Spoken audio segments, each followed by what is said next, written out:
is president and CEO of the Kmart Corporation. He's hoping to score a big KO today in the PPG Neon Charity Challenge Series Round 4. But the drivers know that the important thing is a win for charity. Drivers including Johnny Edwards. He's a racing DJ. Has his own morning show, but hopefully Johnny in the morning will be as good today in the afternoon drive time. Now earlier, Brian Till had a chance to talk with the two drivers who will start things off from the front row this afternoon. A lot of the drivers in today's PPG Neon Charity Challenge are leaders in industry, but we've got guys starting on the front row today who know how to be at the front of a racing field. On the pole, Bob Standard. Bob, you own a Porsche, you drive in Porsche Club events. How's that going to help you here today? Well, just the experience of being in race cars helps us for this track. But this is a street course, a lot of concrete around there. And with our company, Johnson Controls, we're a leader in the industry, and we're passionate about that business. I'm passionate about cars. So I think it's going to fit real well today. There's Bob Stander's story. Starting outside of Bob, Andrew Devenish. Andrew, your company actually helps design suspension components, exhaust components. You also build your own race car and your own engines. How's that experience going to help you? Great, it's a real good team. We work for Tenneco Automotive. We are a world leader in aftermarket products, Monroe shocks, Walker exhausts, and yeah, we've got a lot of experience in these parts. Personally myself, I've been to some schools, I had a little bit of experience, just enough I know what I'm doing wrong, so we'll see how it goes today. One of the interesting things that we have found out is that these two guys starting side by side attended the same racing school several years ago. We're about to find out who's going to be first in the class. Mr. Deputy Mayor is how you should refer to Freeman Hendricks. Today he races for charity on the very streets he governs as Deputy Mayor of the city of Detroit. But who's going to beat a Deputy Mayor on his home turf? Well, maybe Jimmy Verrett. He's the Director of Creative Marketing for the Royal Crown Company. And don't you know, he's going to have a cold RC Cola in his cup holder today. Now, Brian Till caught up with a driver who qualified a bit further back on the grid. This looks like the textbook of a college student. You wouldn't be far off. Kim Adams, who's a meteorologist at Channel 7 here in Detroit, has taken quite a liking to this racing game. So much so that her enthusiasm was rewarded by the instructors for the PPG Neon Charity Challenge. Kim, they gave you a checker fly signed by all of the Champ Car drivers here at Detroit this weekend. That's quite a gift. It was quite a gift, and it's also a gift to just be behind the wheel this weekend. So I wanted to make sure that I got everything I could out of this experience. So I bought the book, Going Faster, went through it, I've highlighted it just like a college textbook, know the physics of the line, and I'm ready to be an analytical and a fast driver. One thing is certain, in the final analysis, where these folks start makes very little difference. They're all here to support the Police Athletic League to make life a little better for some deserving kids. This race is a classic win-win event.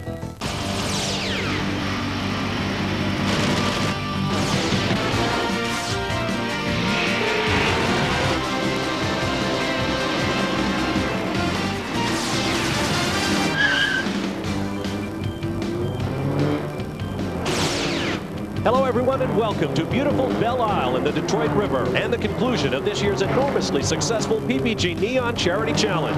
How successful, you ask? The goal this year was $330,000 raised for various charities around the country. Here in Detroit, the happy news is an over-the-top total of $426,000, and we still have our race to run. I'm Bob Barshin, along with expert commentator Brian Till and feature reporter Dave Burns. I'll be bringing you the action of this series with a heart. After a brief qualifying session, here's the way they will line up. On the pole, Bob Standard, representing Johnson Controls Incorporated, alongside Andrew Devenish from Tenneco Automotive. Row 2, we've met morning DJ Johnny Edwards from Planet 96 Radio in Detroit and Bill Walker from Venture Industries. On Row 3, Douglas Peterson from Three Dimensional Services and Floyd Hall, the CEO of Kmart Corporation. On Row 4 will be Stephen Freitas from Anderson Consulting and John McDonald, the Senior Vice President at Daimler Chrysler. Row 5 will be Rod Campbell, a principal at Cavill & Company, and Freeman Hendricks, the Deputy Mayor of the City of Detroit. On Row 6, Jimmy Verrett from RC Cola and David Levy from Norman Levy Associates. On Row 7, Donald Sonnen from Sensors Incorporated and Steve Hodkinson from Jervis B. Webb Company. On Row 8 will be Jim Kalina from Yazaki North America and Frank Gorski from Doran Mayhew CPAs. Row 9 will be John P. McCarthy from Town & Country Dodge, and Bernard Borschke, Boomer, will be representing the Canadian Auto Federation CASCAR. On Row 10 will be Rich Rurak from PPG Industries Incorporated and Joe Pullen from Harman OEM Group. On Row 11, Joe Ritchie from MotorQuest Dodge here in the Detroit area, and Robert Mingus, a police officer from the 11th Precinct, representing our charity of choice, the Police Athletic League. And on Row 12 will be Kim Adams, a meteorologist with WXYZ TV here in Detroit. Glad to have you with us.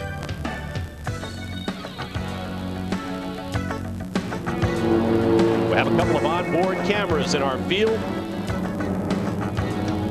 You are on board with Bob Stander, who will start right up front, a vice president from Johnson Controls, who make various parts for the automotive industry here in the Detroit area.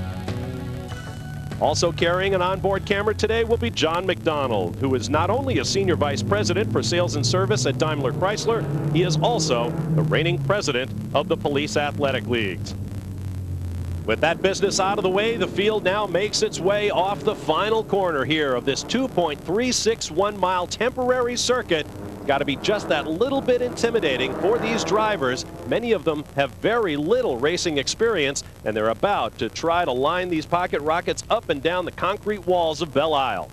I think it's more than a little intimidating. A lot of concrete, and as you said, very little driving experience or racing experience for a lot of these people. And you're here in front of the CART FedEx Championship crowd. I mean, this is, what more pressure can you get? And a green flag. We are underway. Bob Stander on pole position, almost 3 full seconds clear of the field in qualifying.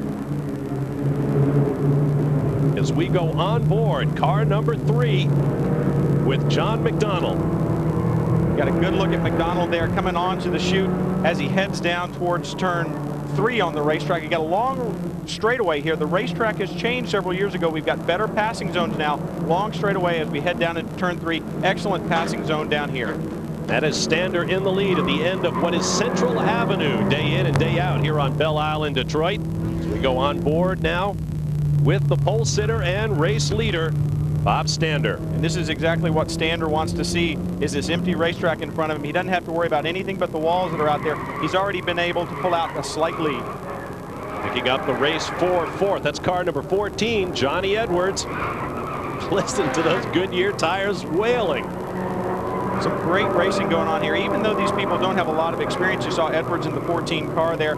He's run several of these races before, so he's not only familiar with the cars, he's familiar with some of these tracks that perhaps he's been on before. Car number 17 just behind him is Douglas Peterson from 3-Dimensional Services, another part of the motor industry here in the Motor City.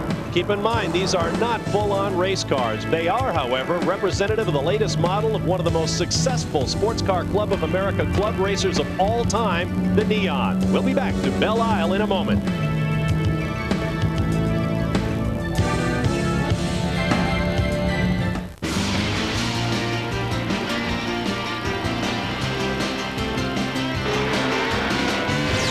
Coverage of the 1999 PPG Neon Charity Challenge is being brought to you by the new Dodge. It's about change.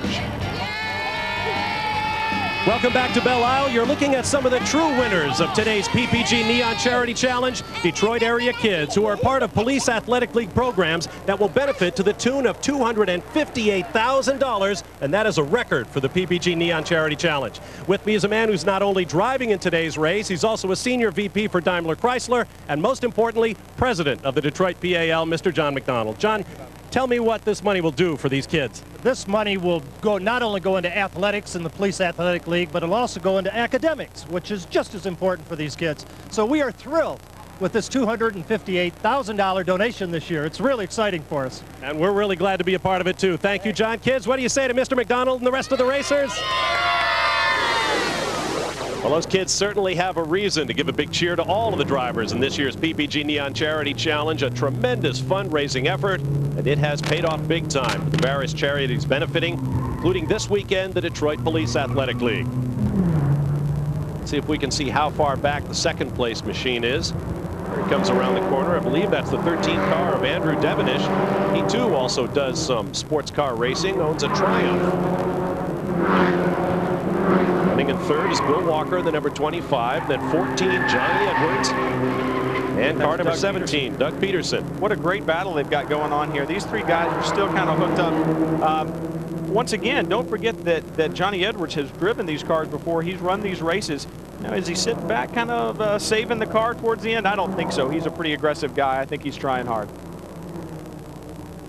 Great battle here. Peterson up the inside looking. He's not going to get it done.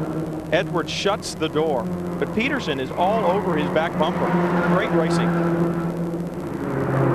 Now there in car number 18, coming out from behind number 5, running in 11th position, is Freeman Hendricks, a man more than accustomed to the pressures of city life. As deputy mayor of the city of Detroit, he divides his time about a zillion ways between public administration and public service. But he's the first to admit this is a fun way to raise money for charity.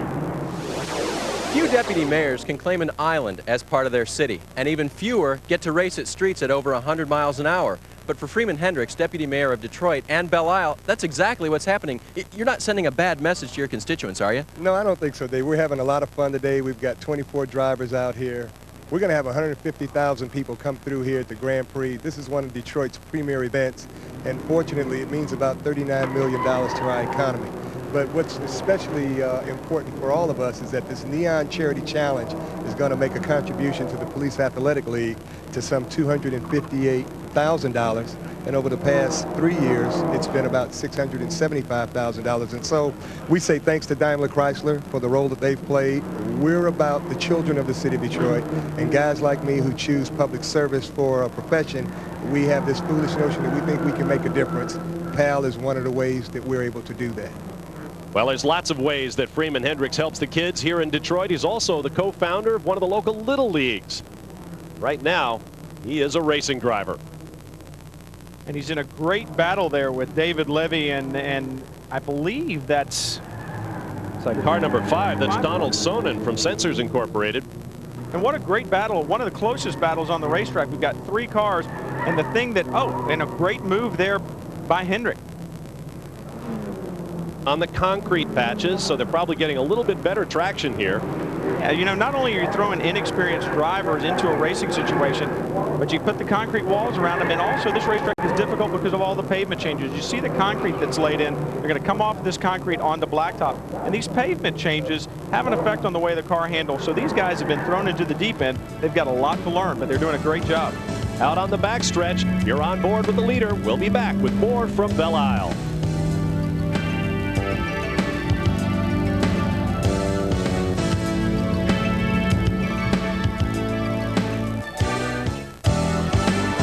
Back at Belle Isle, what better way to teach young kids that dreams can come true than to bring out a man who came to America as a very young boy, dreaming of being a racing driver, and went on to become one of the great legends. Mario Andretti signing autographs for the kids here at the PPG Neon Charity Challenge. You're on board with our leader. Just another day at the office, you might say, for Bob Stander as he works his way around. There he is from the outside in the 23 Neon. What a great job Stander is doing. Just a little bit loose as he comes off that corner, but nice and calm looking. Look at the grin on his face. Yes, he's loving it. Through turns 12 and 13, taking his 2 right-handers almost as one long turn. That's car number 6. It's a good look at Floyd Hall, CEO of Kmart Corporation, and his racing Neon. The story behind the Neon is terrific. Half dozen years or so ago, they came up with a car that would be easy to maintain, cheap to operate, and fun to race. They thought they would build about 200 Neons with little stiffer struts and so forth to make them race cars. The result has been over 6,000 Neons that have gone on to win countless races and hundreds of national championships. And the cars you're looking at here today are the model year 2000 Neons, the first total ground-up redesign of these cars in their history. And what great racing going on. Peterson makes the move on Hall, but Hall gets him back. Back on board now with car number 3. This is John McDonald, the president of the Detroit area PALs, and there's definitely moisture on that windshield as John works. We'll leave him to that work for a moment, take a break, and return with more of the PPG Neon Charity Challenge from Detroit. Stay right there.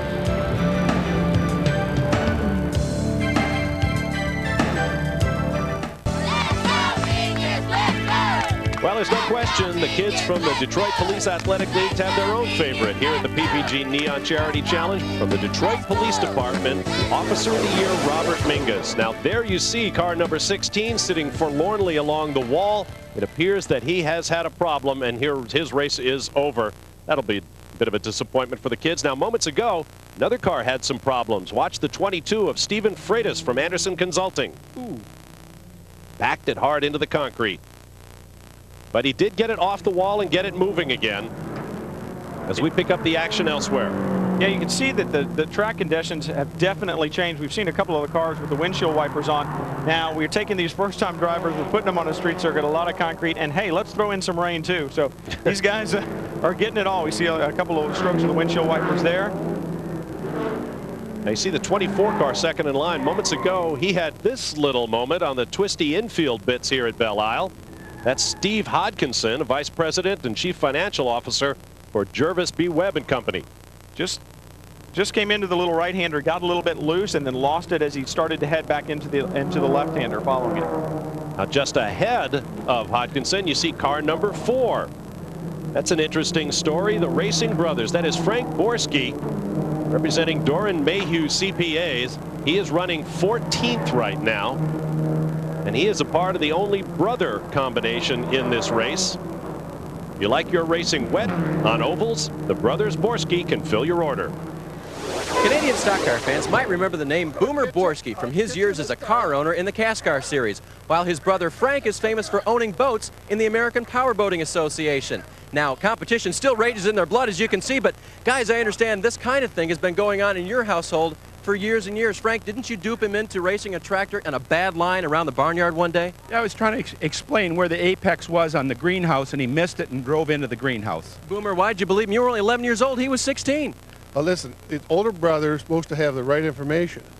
He said, you can have the faster tractor, I'll take the inside line. So I took the outside line, but he took the outside line as well and pushed me into the greenhouse. Then we had to repair. No, that's not the case. No. Well, you know what? There's no greenhouse turn here at Belle Isle, but I think these guys are going to push one or the other out of the way today.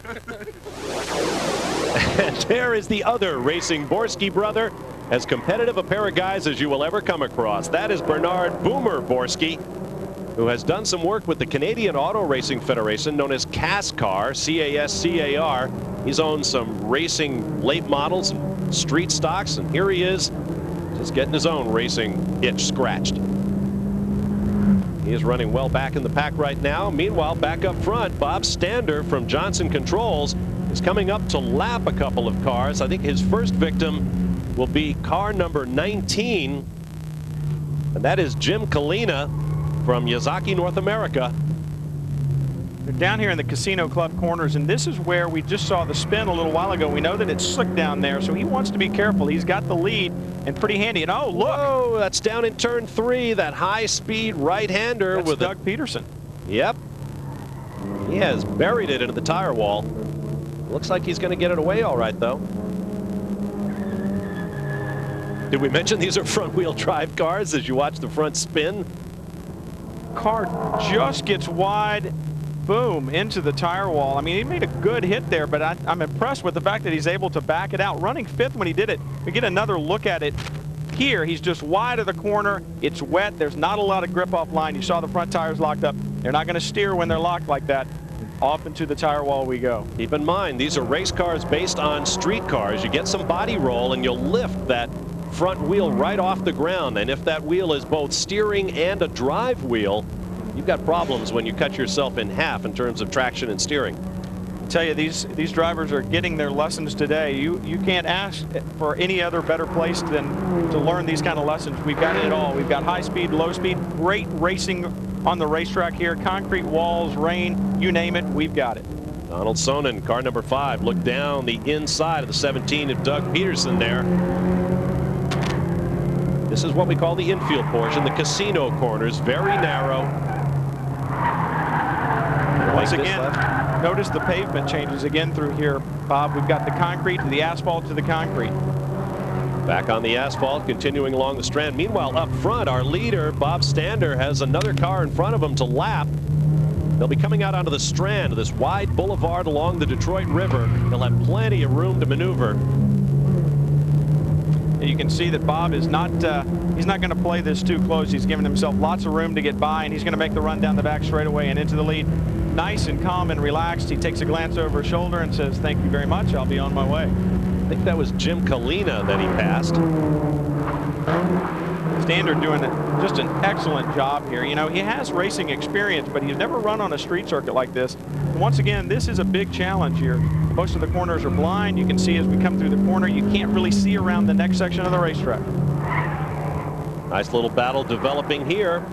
Car number 4 is Frank Borschke, racing with the 24 of Steve Hodkinson. I believe that's the 23 car. Is that Stander that was the third car in line there? Is he coming up to lap these guys? No, it's car number 20. Car 20 is Joe Pullin. They flash into the infield area to cross the start-finish line one more time, battling for 14th place. They'll make a fast right-hander over a quick brow that just lifts the driver's stomach if it doesn't lift his wheels off the ground. Great action here at Belle Isle, and that man right there is only a couple of corners away from winning today's final round of the PPG Neon Charity Challenge. Bob Stander, fully focused on his work, taking the car upshifting, downshifting, off the corner, with the windshield wipers waving, and the rain continues to fall here on Belle Isle in Detroit, Michigan. See if we can get Bob Stander excited when he takes his checker flag. He's looked so cool, calm, and collected. Quick look down at the dash. Any moment now, he should see it coming into view. He may have been looking down like I do in my rental car to see how I turn on the windshield wipers. And the there it checkered is. flag waves, and he waves to acknowledge it. A little honk from the horn. And Bob Stander has picked up victory. We'll let him complete his cool-down lap, and we'll hear from our winner when we return to Belle Isle for more of the PPG Neon Charity Challenge.